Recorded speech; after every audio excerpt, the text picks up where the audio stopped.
బిత్తిరి సత్తి ఈ విధంగా పేరడీ చేయడం పైన మీరు ఏ విధంగా మరి దీన్ని భావిస్తున్నారు? దీన్ని కంప్లైంట్ ఇచ్చారు కదా, మరి రానున్న రోజుల్లో మరి తగిన చర్యలు తీసుకోకపోతే దీన్ని ఏ విధంగా ముందుకు తీసుకెళ్లాలనుకుంటున్నారు?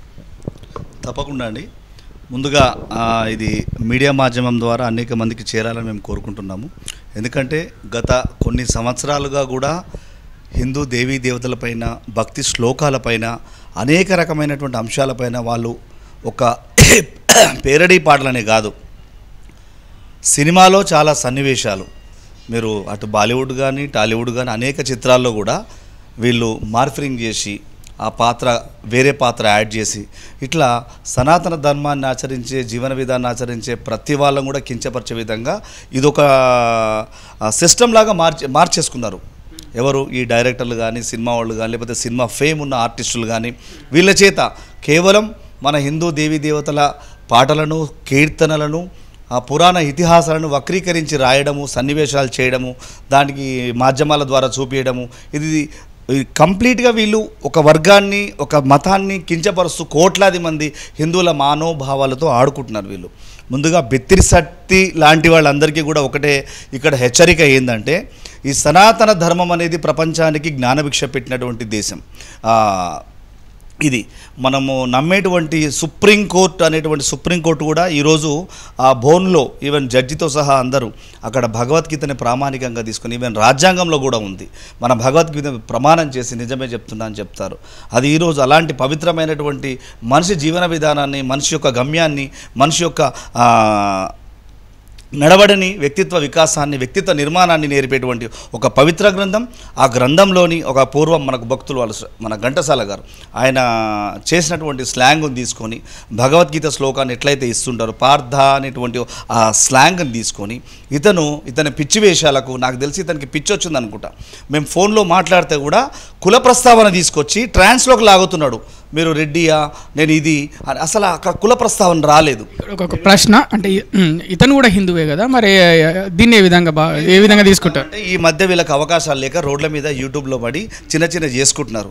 మరి ఎవరన్నా అన్యమతస్తులు ఎవరైనా ఉండి వీళ్ళు ప్రేరేపణ చేసి వాళ్ళ ద్వారా డబ్బులు పొంది వీళ్ళు ఏమైనా చేస్తూ ఉన్నారేమో, వేరే ట్రస్ట్ల నుంచి ఏమైనా డబ్బులు తీసుకుంటున్నారు.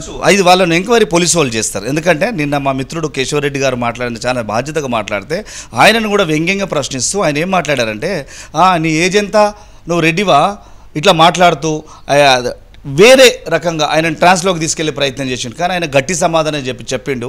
వారు కొమ్ములున్నాయా అన్నట్టుగా మాట్లాడి, నువ్వు ఇష్టమంటే చూసుకోలేకుండా అంటే నీకు నచ్చింది నువ్వు, మీ స్వేచ్ఛ అనేది నా ముక్కు వరకు రానంత వరకే నీ స్వేచ్ఛ, అది రాజ్యాంగం కల్పించిన హక్కు.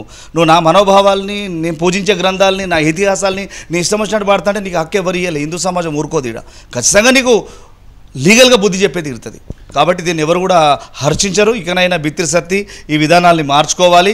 ఇలాంటి ఆర్టిస్టులు ఎవరున్నా సరే హిందూ ధర్మం యొక్క జోలికి వచ్చినా, హిందూ గ్రంథాల జోలికి వచ్చినా తీవ్రంగా హైందవ సంఘాల ఐక్యవేదిక వ్యతిరేకిస్తుంది.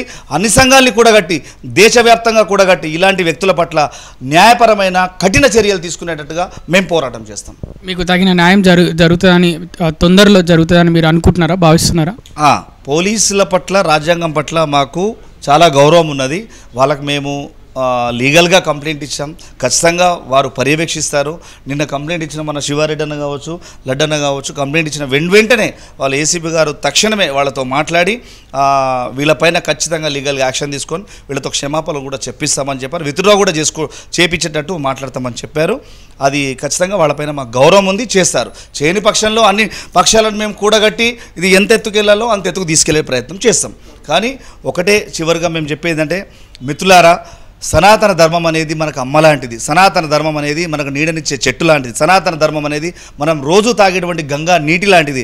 అలాంటి మన మంచి సంస్కృతిని మన చేతులారా ఎవడో మాటలు నమ్మి మనం ఇట్లాంటి పిచ్చి పనులు చేయొద్దని చెప్పేసి, చేసే వాళ్లకు దయచేసి వాళ్లకు బుద్ధి చెప్పండి, లేదా భగవద్గీత నేర్పించండి, చదవమని చెప్పండి. ఖచ్చితంగా మన ఆచారాన్ని, మన వ్యవహారాన్ని మనం గౌరవించకపోతే ఇంకా మన వేరే మతస్థులు కానీ వేరే వాళ్ళు కానీ ఎట్లా గౌరవిస్తారు? కాబట్టి ఇప్పటికైనా ఇలాంటి పిచ్చి పనులు మానుకోండి. మన ధర్మాలపై, మన సంస్కృతిపై, మన పురాణ ఇతిహాసాలపై డైరెక్టర్లు కానీ ఆర్టిస్టులు కానీ ఎవరైనా సరే చేయొద్దని చెప్పి వినమ్రంగా మీ అందరికీ ప్రార్థిస్తూ మరొకసారి చెప్తున్నాను. అదే రకంగా చేస్తే మాత్రం హెచ్చరికగా చెప్తున్నాం, ఖచ్చితంగా లీగల్గా ముందుకెళ్ళే ప్రయత్నం చేస్తాం. జై శ్రీరామ్, భారత్ మాతాకి జై, జై వానర సేన, జై వానర సేన.